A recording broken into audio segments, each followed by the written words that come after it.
Dwarves, The Lost Race of Tamriel, Volume 2, Weapons, Armor, and Machines, by Cal Selmo, Scholar of Markarth. In our previous discussion on the Dwarves, or Dwemer in the more correct scholarly terminology, we looked into the properties of dwarven architecture and metallic crafts.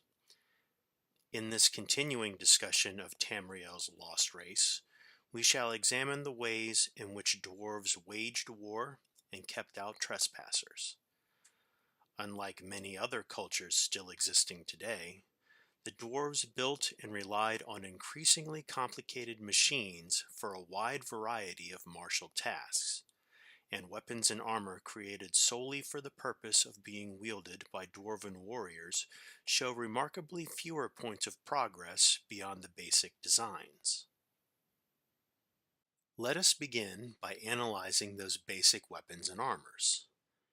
Anyone who has held a dwarven axe or worn a dwarven helmet can testify as to the ancient, everlasting quality of dwarven craftsmanship. Weapons do not deviate too greatly from their base function. Dwarven swords pierce through light armors with incredible effectiveness, owing primarily to the remarkable sharpness of tempered dwarven metal, and owing to a far lesser extent to its simple, double-edged design. Compare and contrast a sharp, angular dwarven dagger to a curved elven blade, and it becomes a small logical leap to say that dwarven weaponsmiths relied almost exclusively on creating quality materials first, and merely allowed the form of those materials to flow from the method that weapon was intended to kill people. As a culture that built almost exclusively underground, it's no surprise that dwarven armors are built to withstand incredibly heavy blows. Again, the fact that they are also resistant to being pierced by arrows or small blades is more of a testament to superior dwarven metallurgy over superior dwarven armorsmithing. But it would be erroneous to thus conclude that dwarven smiths did not take the manufacture of their weapons and armor very seriously.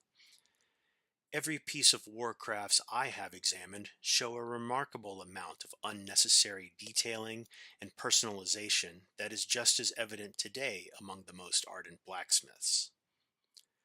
A dwarven smith probably came from a long tradition that distinguished itself in a way that, say, the grip of a mace would feel, or the design of a head of individual arrows. Although, due to the paltry lack of any cultural artifacts outside the weapons and armors themselves, this is only mere speculation. The last, but probably most important discussion in this volume pertains to the existence of dwarven machinery. Dwarves created and manufactured on a very broad scale thousands of mechanical apparatuses of varying complexity, the most simple of which is the standard arachnid design used to ward off trespassers. We are so far uncertain as to how the dwarves were able to bring to life these remarkably intelligent machines, but I have witnessed one stalk a highly trained thief for several hours only to ambush him as he was dealing with a lock to some room or treasure trove. I admit to have forgotten the details past the point at which it began spouting lightning at him.